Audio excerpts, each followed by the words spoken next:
আর যারা হলো দুতুল্যমান, দুই নৌকে পা দিয়ে চলে, মুখে বলে একটা, অন্তরে আর একটা, দুমুখ সাপ, বৃষ্টি যেদিকে ছাতা ধরে সেদিকে গোলালু মার্কা, সব জায়গায় চলে, ওদের নাম হলো মুনাফিক। এই মুনাফিকদের জন্য আল্লাহ পাক একটি সূরা নাযিল করেছেন, সূরাটির নাম হলো মুনাফিকুন। কি নাম বলে? মুনাফিক চেনা বড় কঠিন। মুনাফিকদের স্বভাব হলো ইসলাম নামের গাছের গোড়া কেটে মাথায় পানি ঢাল। কথা বলেন ঠিক কি না? চুপ করে থাক ধোঁকাবাজ, চোখে তোদের নাহি লাজ, চুপ করে থাক ধোঁকাবাজ, চোখে তোদের নাহি লাজ, গোড়া কেটে মাথায় ঢালো পানি, তোদের চিনি আর কতকাল করবি রে শয়তানি। মুনাফিকেরা সকালবেলা কোরআনের মাহফিলের অনুমতি দিত, সন্ধ্যাবেলায় পুলিশ পাঠায় বন্ধ করত। কথা বলে ঠিক কি না? যারা কোরআনের মাহফিল বন্ধ করেছিল, আল্লাহ আজকে তাদের ক্ষমতার সিয়ারটাই বন্ধ করে দিচ্ছে। কথা কন, একটু অপেক্ষা করেন, সামনে যাই বুঝিয়ে বলার চেষ্টা করবো ইনশাআল্লাহ। আমি আয়াতে কারিমা তিলাওয়াত করেছি 2টি। এই সূরাতে মোট আয়াত আছে 118। মোট আয়াত কয়টি? 118। রুকু আছে 6টি। বিশ্বনবীর মক্কার জিন্দেগিতে এই সূরাটি নাজিল হয়েছে। কোরআনুল কারীমের 23 নম্বর সূরা, 18 নম্বর পারার প্রথম সূরা। কোনো ভূমিকা নেই, ডাইরেক্ট আলোচনা। জবান ছেড়ে সবাই একটু মহব্বতে আমার সঙ্গে তেলাওয়াত করুন। আউযু বিল্লাহি মিনাশ শাইতানির রাজীম, বিসমিল্লাহির রাহমানির রহিম। বিতাড়িত মুর্দার শয়তানের কাছ থেকে আল্লাহ পাকের কাছে আশ্রয় প্রার্থনা চাচ্ছি। পরম অসীম দয়ালু আল্লাহ তাআলার নামে শুরু করছি। আমি আজকে কাফেরদেরকে নিয়ে আলোচনা করব না, মুনাফিকদেরকে নিয়ে আলোচনা করব না। ওইদিকে কথাগুলো বলতে গেলে অনেকটা সময় লেগে যায়। কথা কি বুঝতে পারতেছেন? কিন্তু মনে রাখবেন, মুনাফিক চেনা বড় কঠিন। কোন অমুসলিমের ভিতর থেকে মুনাফিকের জন্ম হয় না, মুনাফিকের জন্ম হয় মুসলমানের ভিতর থেকে। এইটা মাথায় রাখবেন। দাড়ি টুপি থাকার পরে মুনাফিক হতে পারে, হজ করার পরে আলহাজ মুনাফিক হতে পারে। নবীজির পিছনে নামাজ পড়ে লোকটা যদি মুনাফিক হয়, আপনার আমার পিছনে নামাজ পড়ে তার সাথে বড়টা হয়। মনে রাখবেন, একটা অমুসলিমের দ্বারা ইসলাম যতটা না ক্ষতিগ্রস্ত হয়, নামধারী মুনাফিক মার্কা মুসলমানের দ্বারা ইসলাম সবচেয়ে বেশি ক্ষতিগ্রস্ত হয়। আশা করি কুড়িগ্রামে কোন মুনাফিকের জায়গা নাই। কুড়িগ্রামের মানুষ সব জিন্দা আল্লাহর ওলি। তাহলে সূরার নাম সূরাল মুমিনুন। আল্লাহ তার বিশ্বাসী বান্দাদের জন্য সূরাল মুমিনুন নাজিল করেছেন। যে কোনো আয়াত বা সূরার তাফসীর করতে হলে কোন প্রেক্ষাপটে কোন সময় আল্লাহ তাআলা তার হাবিবের উপরে সেই সূরাটি বা আয়াতটি নাজিল করেছেন, সেই নাজিলের প্রেক্ষাপট জানা দরকার আছে না নাই? আরবিতে বলা হয় শানি নজুল। যদি শানি নজুল আলোচনা করা হয় তাহলে তাফসীর বুঝতে সহজ হয়। বলুন আল্লাহু আকবার। এই সূরাটি নাজিলের শানি নজুল যদি বলে যায় 2-2.5 ঘন্টা লেগে যাবে। ওইদিকে যাওয়ার সুযোগ নেই। সংক্ষিপ্ত কথা, যেটুকু না বললে না। আমার ভাইয়েরা, বিশ্বনবীর প্রিয় সাহাবী হযরত ওমর ফারুক থেকে বলেন, আমি মৌমাছির গুনগুন আওয়াজ শুনলাম। ডানে তাকায় মৌমাছি নাই, বামে তাকায় মৌমাছি নাই।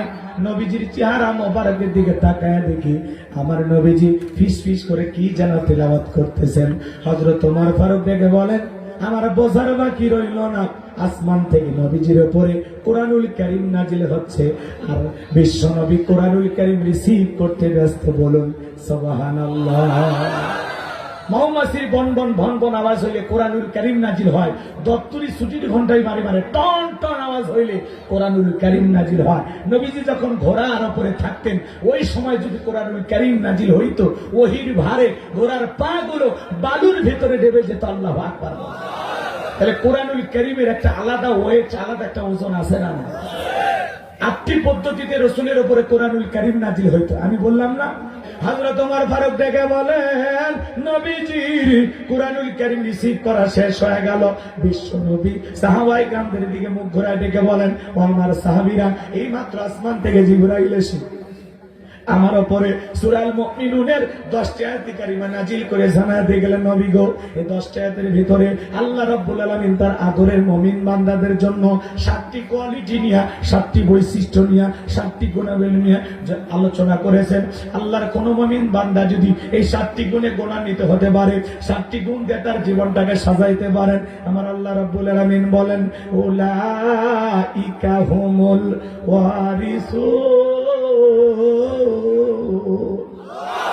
আল্লাযীনা ইয়ারিসুনাল ফিরদাউস হুম ফিহা খালিদুন। আমার আল্লাহ রাব্বুল আলামিন বলেন তারা উত্তরাধিকারী হবেন জান্নাতুল ফিরদাউসের, সেখানে তারা চিরকাল বসবাস করবেন। আমার আল্লাহ কোনদিন যাদেরকে জান্নাত থেকে বের করে দেবেন না। চিৎকারে মেরে বলুন সুবহানাল্লাহ। কারা কারা জান্নাতে যেতে চান দুইটা হাত তুলে আল্লাহকে দেখান। আল্লাহ আমাদের সবাইকে জান্নাতুল ফিরদাউসের ওয়ারিস বানায় দেন। জোরে বলেন আমিন।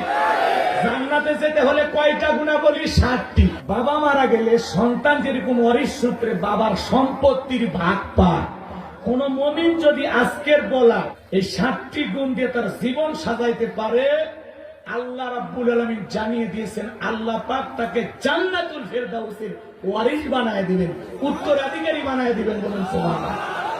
আল্লাহর কথা সত্য না মিথ্যা? আল্লাহর চাইতে আর বড় সত্য কথা বলার পৃথিবীতে কেউ আছে? বিশ্বাস করেন তো নাকি? তাহলে আমার কথাগুলো বিশ্বাস করেন, কারণ কথা আমার না, কথা কার? জোরে বলেন কার? এদিকে খেয়াল করেন, আমি খালি একটু সুর তুলে বলতেছি, বাসিওয়ালা কে? হ্যাঁ, এদিকে খেয়াল করেন, আমি জাস্ট খালি একটু বলতেছি। আল্লাহ বলে দিচ্ছেন সেটা আমি খালি অ্যাডভাইস করতেছি আপনাদেরকে বোঝানোর জন্য, বলার জন্য, এই আর কিচ্ছু না। 1 নম্বর আয়াতে আল্লাহ তাআলা কি বলতেছেন খেয়াল করে শুনুন। আমার আল্লাহ রাব্বুল আলামিন বলেন ক্বাদ আফলাহাল মুমিনুন, অবশ্যই মুমিনেরা সফল, অলরেডি মুমিনেরা সফল হয়েছে তারা ঈমান এনেছে যারা। আল্লাহু আকবার বলেন। এদিকে খেয়াল করেন, আমরা মনে করি ক্ষমতা থাকলে সফল, টাকা থাকলে সফল, পৃথিবীর সবাই চেনে জানে সেলিব্রিটি, যশ খ্যাতি অর্জন করলে বুঝি সফল, ব্যবসায়িক দিক দিয়ে সফল না। আল্লাহর কাছে এগুলো সফলতার মাপকাঠি না। কোন মহিলাকে আমাদের দেশের প্রধানমন্ত্রী বানাবো না, কথা বলে দেখতে।